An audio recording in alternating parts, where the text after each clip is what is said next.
Hello bro, welcome to another video. In today's video, I'm going to be teaching you how to study or effective study tips that you can use so you can be able to achieve good grades, learn better, and have time for other things like football or any other activities that you want to do. So the first step is understanding the concepts versus cramming. So like when I was in secondary school, I wasn't the smartest. I wasn't part of the top 5 smartest people, but that was my choice. I had more important things to do like football. I placed my priority over football. My priority was on football, not on my education. So I put football first. So I was not aiming to be part of the top students. But in my opinion, I think if I wanted to be one of the top students, I would have to sacrifice football, but it would have been easy for me because I had the methods and techniques. But I believe that before one can go up, the other has to come down. So you have to sacrifice one for the other. So, but I was an above average student. In my opinion, I was an above average student. So I want to share some of the tips and tricks that I used. So as I said, the first tip is understanding versus cramming. Those students that were below average, I'd see them having problems and they would wonder how I understood things. It would be as if you're either born with being smart or you're not born with it. But what they did not understand is that anytime I studied, I tried to understand the concepts, not just cram the concepts. Even when I had if I've not read and I have an exam tomorrow, I would not I will not cram it. I will try and understand it, because if I cram it, I can easily forget, and my head will not be cool.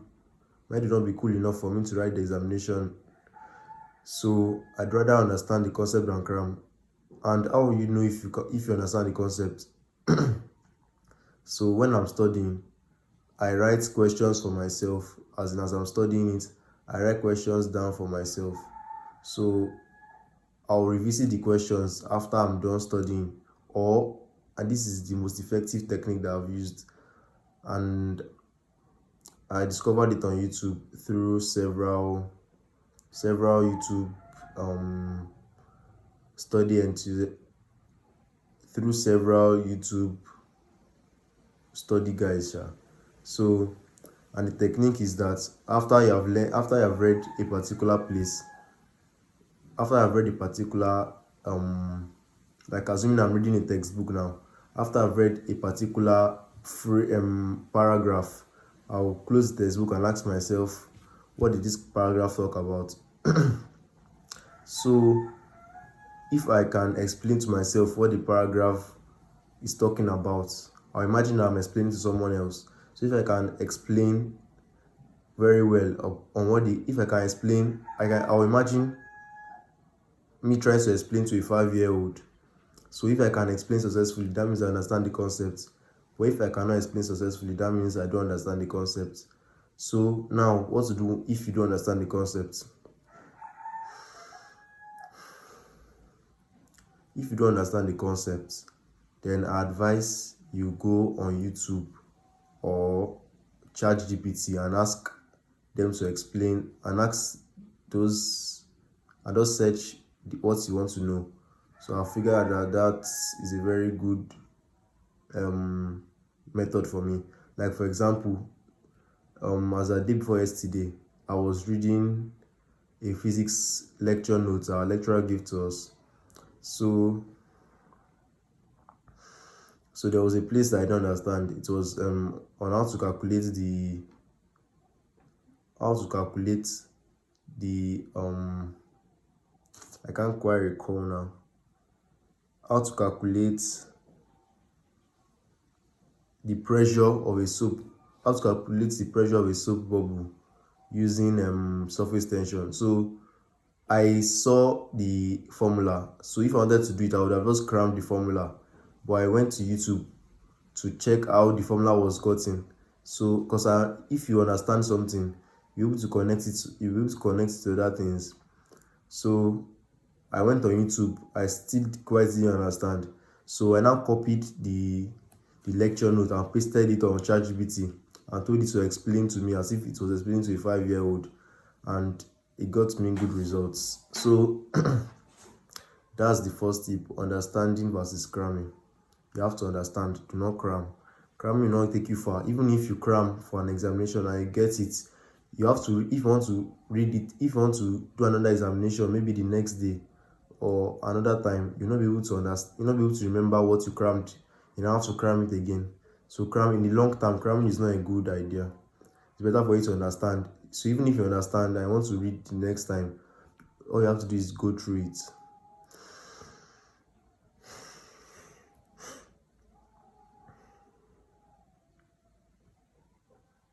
Now, there are some things that you cannot just understand.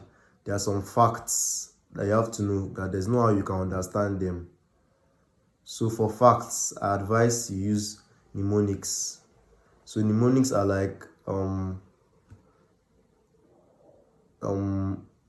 phrases or words that you can use to shorten facts so you can be able to understand them. Like for example, I was studying chemistry last week, and I wanted to know the atomic masses of all the first 20 elements. So I watched a YouTube video on how to know them, and there was a rule that said that if the atomic number is an odd number, then you multiply it by 2. You multiply it by 2, then you add 1. So for example, if we have nitrogen is 5, so you multiply 5 by 2, that is 10, and you add 1, that is 11. So that means the atomic mass of nitrogen is 11.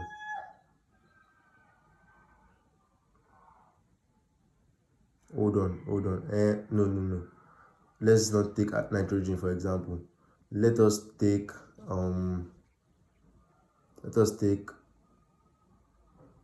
sodium as an example. Sodium has an atomic number of 11. So if you want to calculate the atomic mass of sodium, you multiply it by 2, then add 1, 23. So that's how we said that I should get the atomic mass of odd numbers, of elements with odd atomic numbers. And for elements with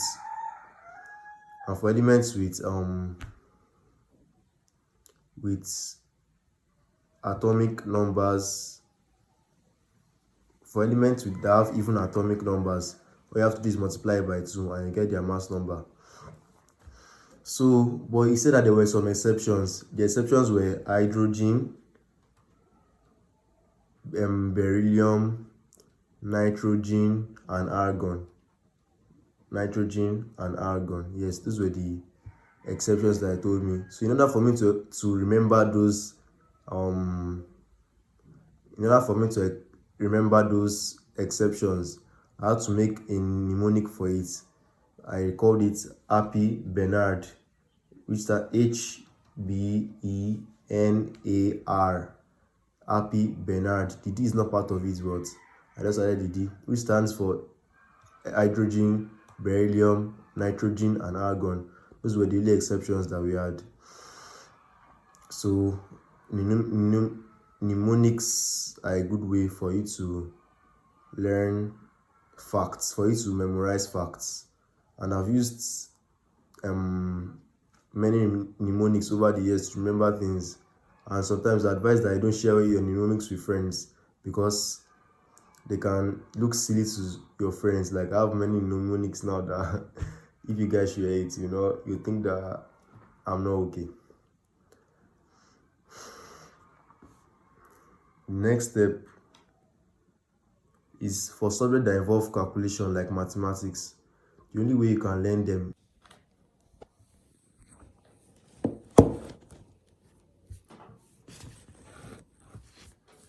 Sorry for the interruption.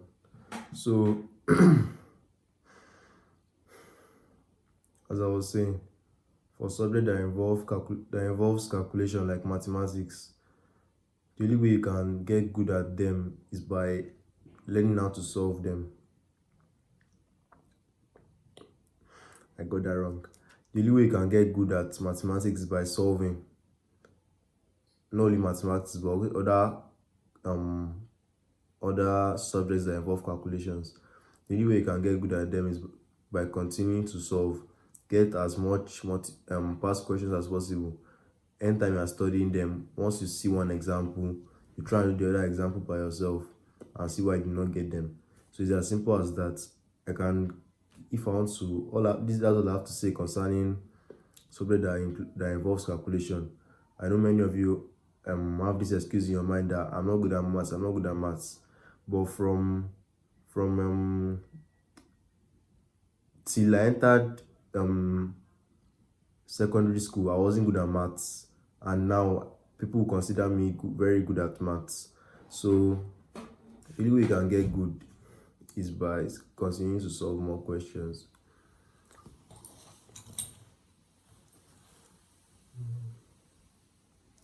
The next step is to clear your study area.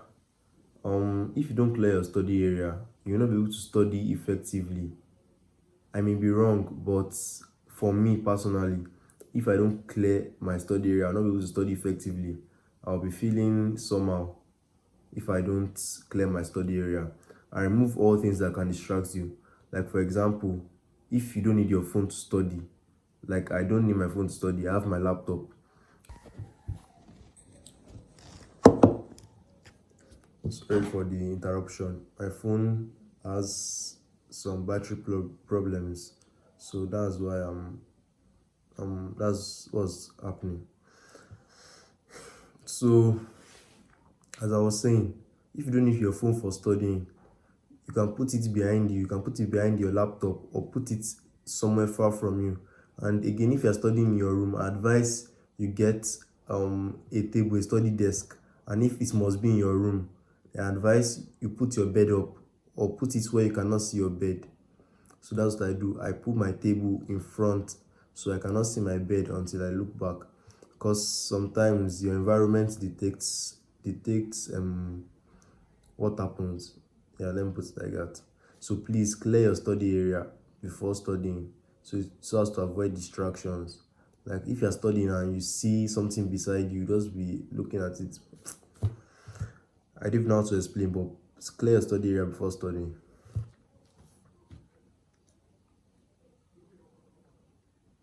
The next step is to study in 15 minutes chunks and take 5 minutes break and take breaks of 5 minutes. So I learned this method from a YouTube video called Study Less, Study Smart. But I forgot the name of the guy that made the YouTube video. But he explained that we should study he showed a graph that showed those that studied for like 6 hours straight.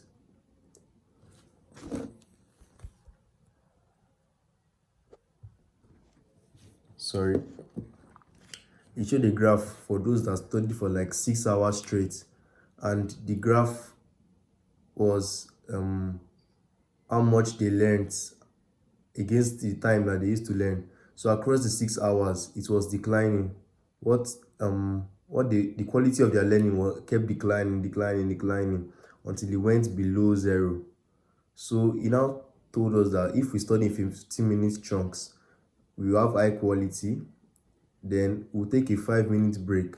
That means that 5 minutes break is an enough interval for us to recharge our batteries. If for that 5 minutes break, I advise you to do something fun. For we footballers, I advise that you go and juggle a ball. Things that I do is that I go and juggle a ball, or I play chess, or I talk with a friend for 5 minutes. So after that 5 minutes, you go back and study, and that 15 minutes is of focused study, no distractions for that 15 minutes. Put your phone on do not disturb. Make sure you don't have any distraction for that 15 minutes, because focused when you do work, when you focus for 15 minutes, it's better than when you do work for 6 hours and you don't have intense focus.